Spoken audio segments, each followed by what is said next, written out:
I murdered someone. This happened a good number of years ago. At the time, I was a pretty high-up drug dealer, moving a good number of ounces of heroin, meth, and cocaine. I wasn't El Chapo, but I had power, money, and respect. I had a girlfriend of a few years. She ended up getting pregnant, and a couple months after my child was born, she left me. I was destroyed. At the time, I had a mental disorder that made this breakup unbearable, and I was a mental wreck, and my anger was at an all-time high. There were groups of days where I would be fine and not even feel the need to text her, but then there were times where I was so fucking angry because she left me. How could she leave me when I did so much for her? My anger would become uncontrollable, and when you have the drug dealer mentality, it can get scary. I never laid a hand on that woman, but I found out she was hanging out with someone who was supposed to be a good friend of mine, and they started dating. I still remember the exact feeling of seeing a picture of my ex, my good friend, and my child all together. I destroyed my entire house in a blacked-out rage and basically went off the deep end. The anger was uncontrollable. Something evil happened inside me, and I had to do it. One night I decided to throw a party at a venue in town, and invited said friend so I could talk to him. He was very hesitant at first, but I told him I wanted to just make amends and we could all get along. He came through, and we sat down and talked. I acted real good to him, and I had him fooled that everything was okay. I asked him if he wanted to go out back and do some great cocaine, and he agrees. What he didn't know was that this wasn't just cocaine. It was a 50-50 cut of cocaine and fentanyl. He fell out almost instantly after doing a decent-sized line. We were in a pretty discreet location, so I took about 7 minutes before I went inside and yelled for someone to call 911. By the time the ambulance got there, he was dead. I put the bag of cocaine in his pocket before coming back inside and getting the ambulance. I told the police that he asked if I wanted to go out to do cocaine, and I agreed. He did the first line and fell out. And that's all I knew. I didn't know what happened. Nobody ever thought anything of it past that. And I was never hassled after that about the situation. End of story. I'm curious though. Why post this? Is it guilt eating them alive, a need for validation, or just a twisted flex? I really can't wrap my head around it. I don't get people who post these kind of confessions. If it's real, it's a reckless move. But if it's not real, it's kind of funny and also disturbing that people can come up with such stories with vivid details. Either way, it's hard to feel anything but unease. Murder's not exactly a gray area. It's a line you don't cross, and Ap's casual confession vibe makes it even creepier. What do you think? Is this a genuine confession, or is OP just storytelling for shock value?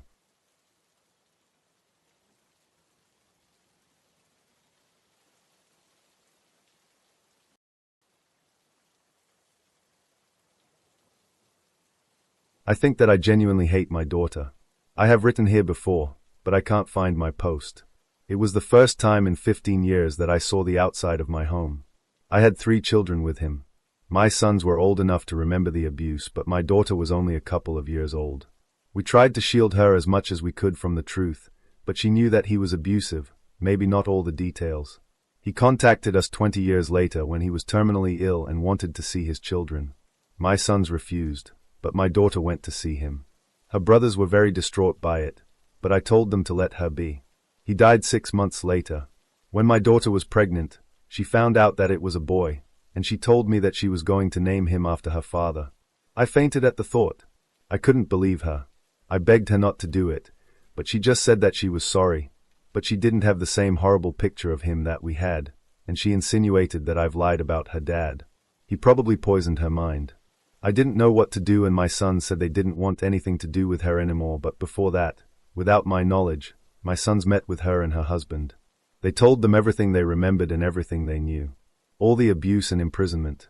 Her answer was, "I'm sorry, but I don't give a shit. This is not my experience with him." I felt sick. The last time I saw her, when I tried to talk to her one last time, I was scared. I saw him looking back at me through her eyes, and I was that 18 years old prisoner. I knew I hated her there and then. She has given birth now, and she texted me a picture of her and her son. I deleted it before even seeing it. She has called and texted multiple times. Now she's saying I have turned her brothers against her. I did no such thing, of course, but partially the reason why they don't speak to her. Why don't I feel more guilt or horror that I hate my own child? I never thought it's possible, and I've not admitted it to anyone because I'm disgusted with myself. Life sucks. So Op's daughter names her kid after her abusive deadbeat dad and flat out says she doesn't care about the years of abuse her own mother suffered. That's a brutal betrayal, and it's hard to imagine the pain she is feeling. I really can't defend the daughter's actions. Even if she doubts the abuse, how do you justify honoring a man who abandoned you? Was he ever there? Visitation? Child support? Anything? Clearly not. Naming her kid after him feels like a deliberate slap in the face to her family, especially her mum. And her I don't care attitude? That's not just cold, it's a complete lack of empathy. People who dismiss abuse because it doesn't affect them are enabling harm, and that's despicable. It's like saying, yeah, I know that guy wrecked your life, but it's not my problem. That mindset is toxic. The worst part is her prioritizing a deadbeat abuser over her own family who lived through the trauma. It's genuinely baffling why she'd cling to this guy she never knew while dismissing her mom's pain. She's choosing a ghost over the people who raised her, and that's a choice that's hard to respect. Op's hurt is valid, and honestly, if the daughter's going to disrespect her family's trauma so blatantly, she can't expect them to stick around. What do you guys think? Any way to see her side? Or is this as messed up as it sounds?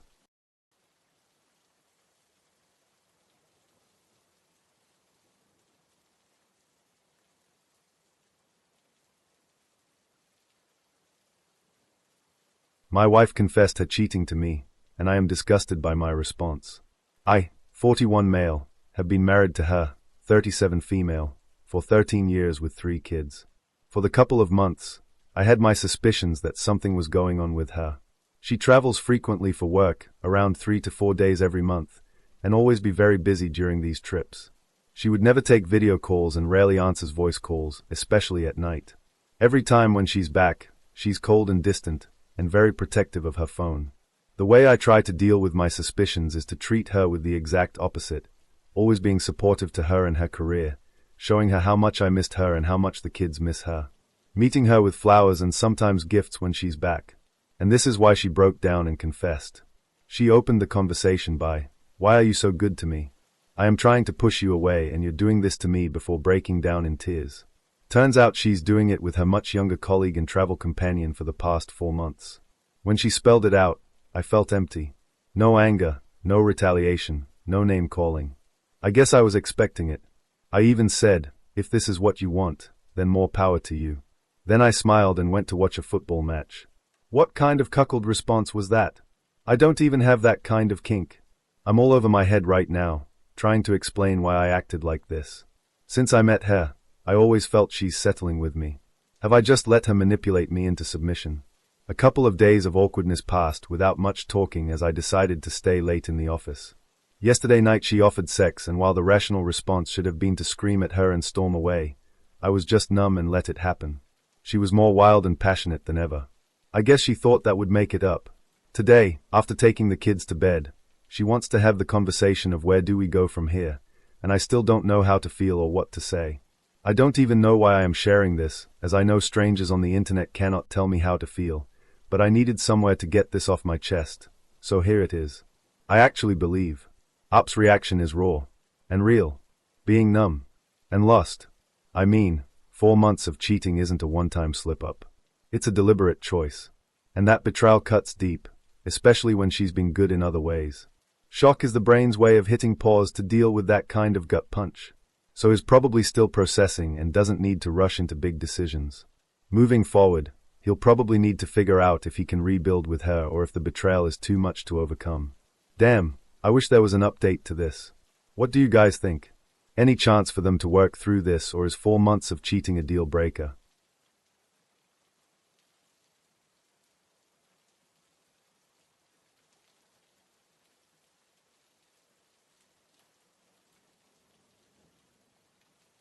I recorded my wife cheating on me and I can't stop watching it. A couple weeks ago, I decided I wanted to surprise my wife with a kid-free night out. My parents live about an hour and a half away from us, and I arranged for the kids to stay with them for the weekend. Usually, when I go to my parents', I am gone until later in the evening. We spend all day there and leave around dinner time. This time, I was dropping the kids off and immediately going home so I could surprise my wife and we could go out as soon as possible. I had made reservations at a nice restaurant and was hoping to go to a few places for some drinks first. I left at 8:30 and was back in our housing plan before 12:30. As I pulled onto my street, I saw a truck parked in front of my house. I did not recognize it. I assumed it was someone seeing the neighbors though, because it's not that unusual for someone to park in front of our house. I parked a few houses away, thinking I would sneak into the house and surprise my wife instead of pulling in the driveway and going in the garage. I went in through a basement door.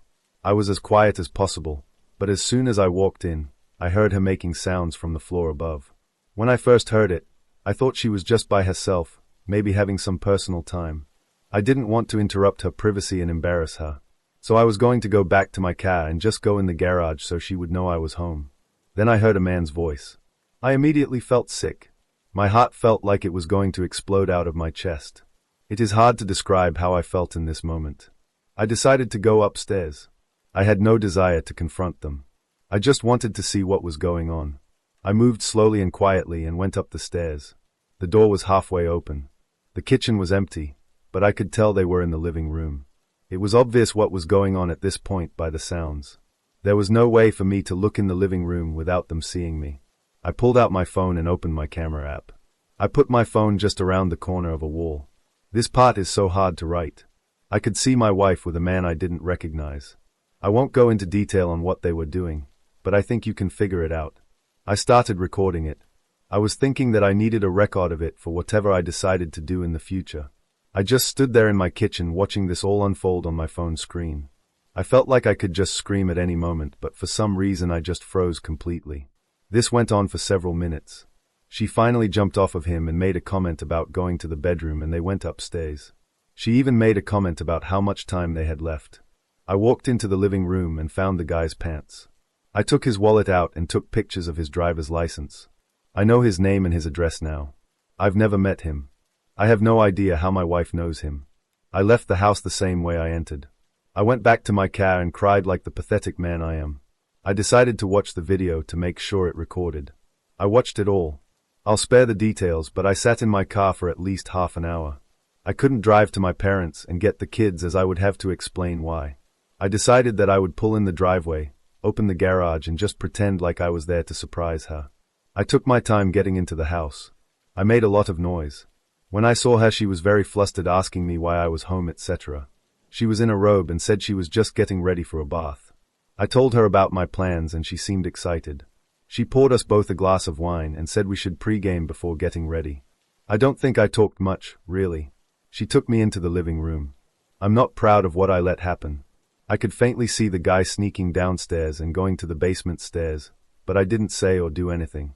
I just let my wife continue doing what she was doing to me. Since that day, I have watched the video of her repeatedly. I can't bring myself to make any decisions on what I should do next. She seems to know something is wrong with me because she's asked a few times if I'm okay. I feel worthless, and every time I hit a low point, I watch that video again. I feel like I've watched it at least 10 times a day since I caught them. Ah, this one's hard. The shame he feels. That's the betrayal talking, making him question himself when she's the one who broke their vows. I do agree with the top comment on the post. Talking to a lawyer before confronting her is smart. It's not about jumping straight to divorce, but about protecting himself while he's this vulnerable. Also, I hope he sees a therapist and step away from the footage if possible. He should just delete it or give it to a trusted friend to hold, in case of a divorce. Him continuously rewatching it just feels like picking at a wound. Confronting her might come later, but only after he's got legal advice and some emotional support lined up.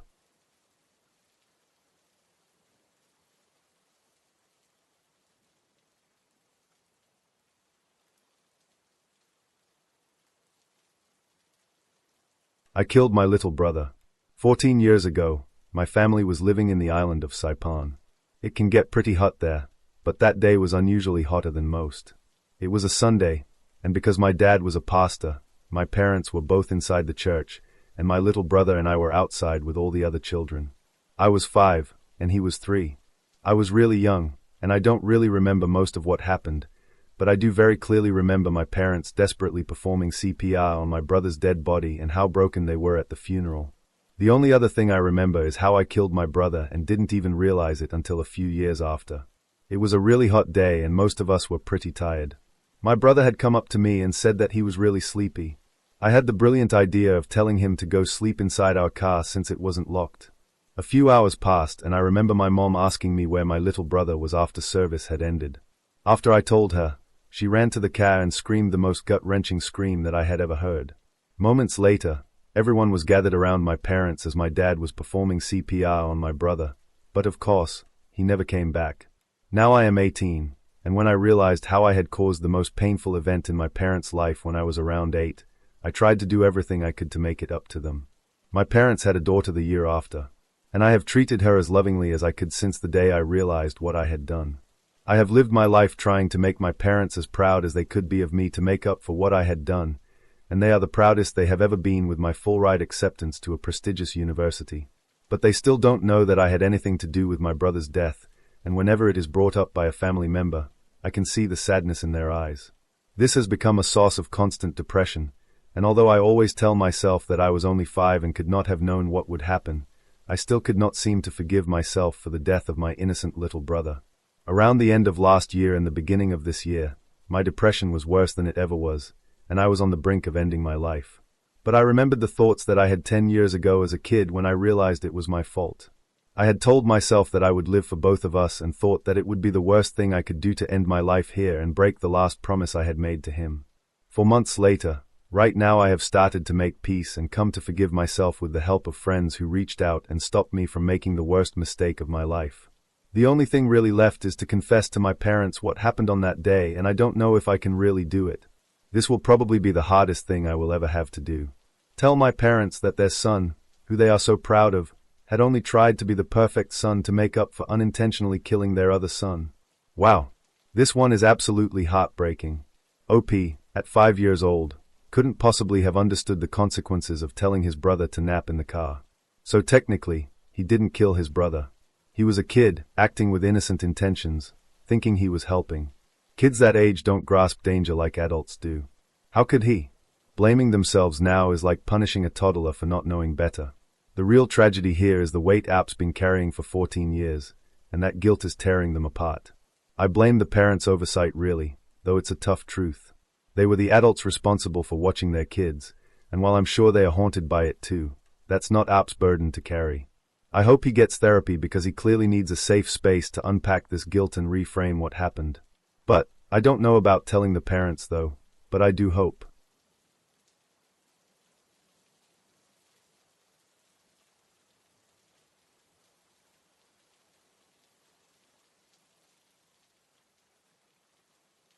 I need to confess to my wife that I let things get out of hand with another woman. My wife and I are long distance. She works abroad, so I take care of our sons, 4 and 3, and do odd jobs. Originally, we lived with her, but our kids ended up put in a dangerous situation, and I didn't want that to happen again. Quitting her job wasn't an option in her eyes, so I moved to our home country with the kids while she stayed. She visits us a few times a year. I moved in with close family friends. It was a hard and painful decision.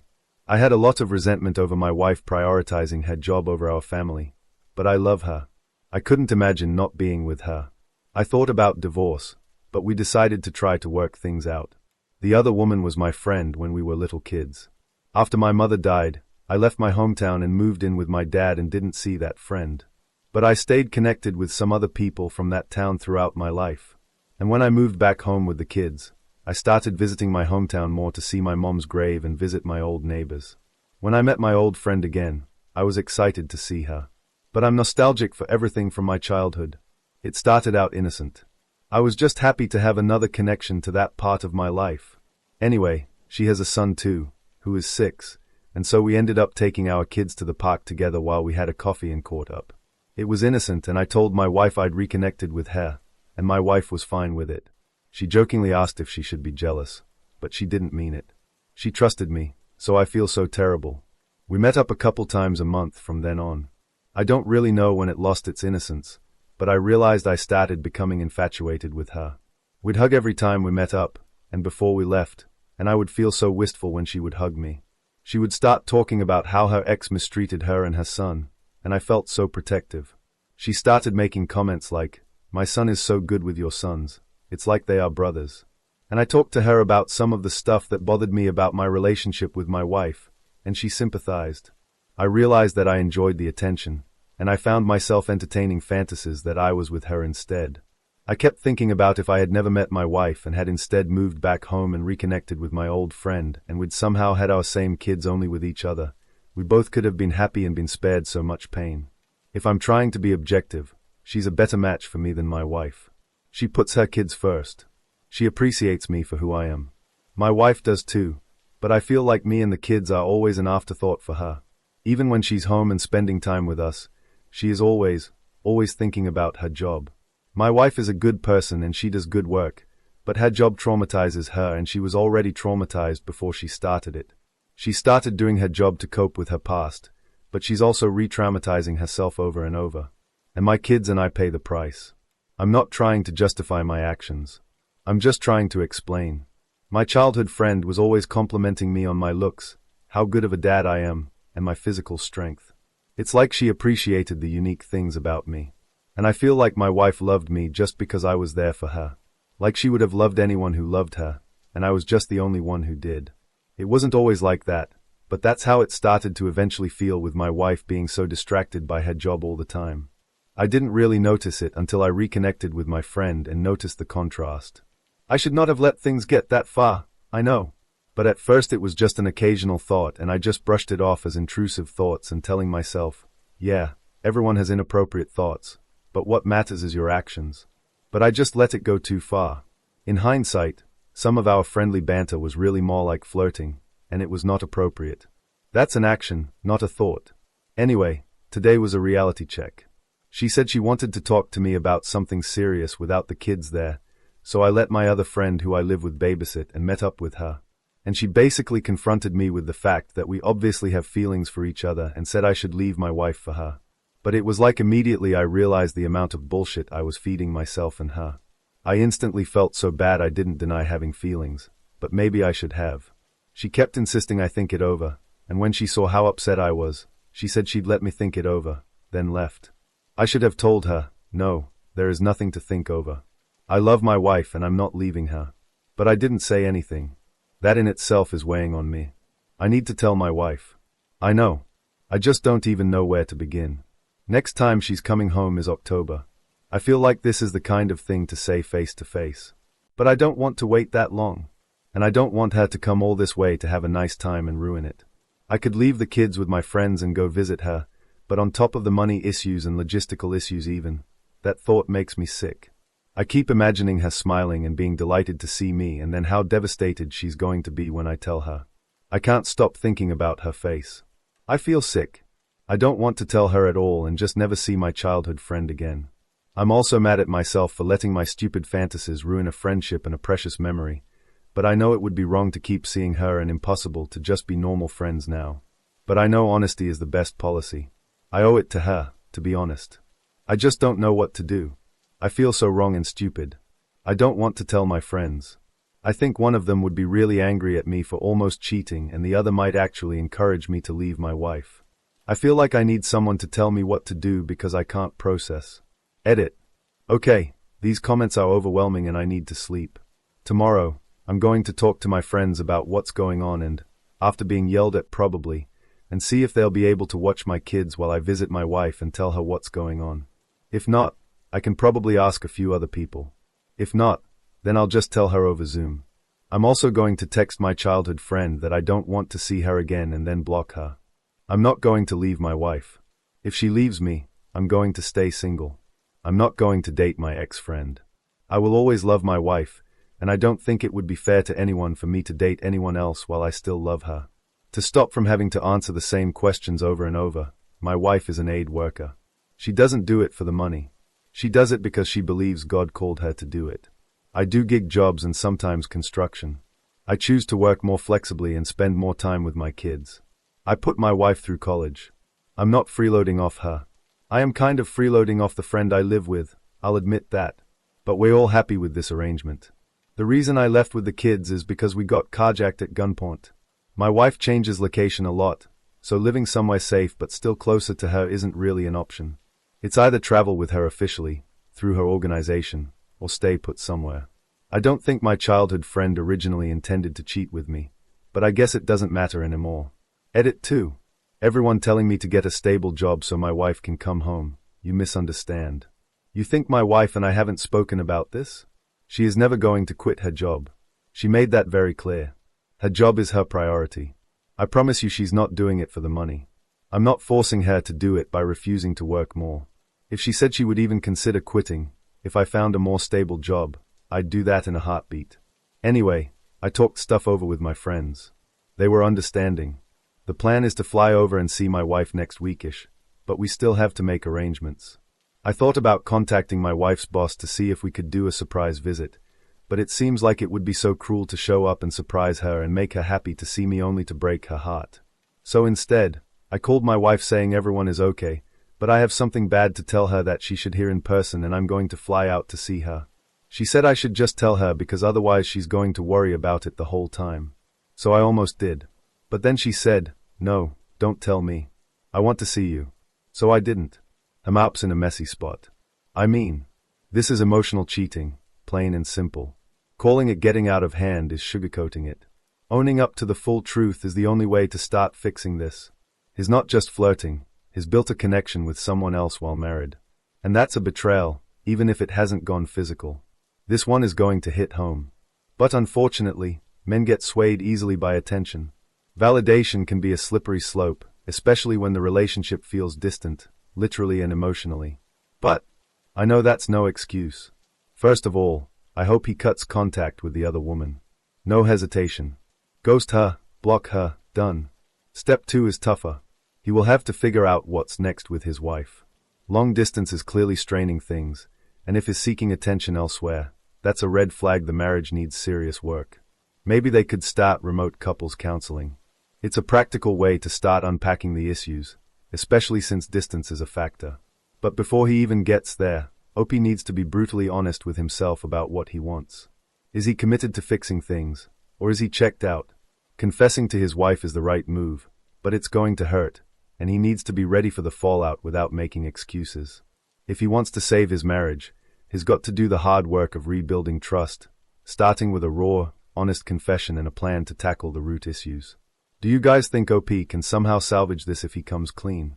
Or is the emotional cheating a sign the marriage is already on shaky ground? And that's where we'll wrap it up for today. Honestly, some of these confessions felt less like, "Oops, my bad," and more like, "Should I be calling someone about this?" Either way, thanks for hanging out and listening to the stories with me. If you enjoyed the video, don't forget to like, please. It really helps out. And if you've got any favorite themed Reddit stories or requests you'd want me to make a video on, drop them in the comments. Take care, and I'll see you guys.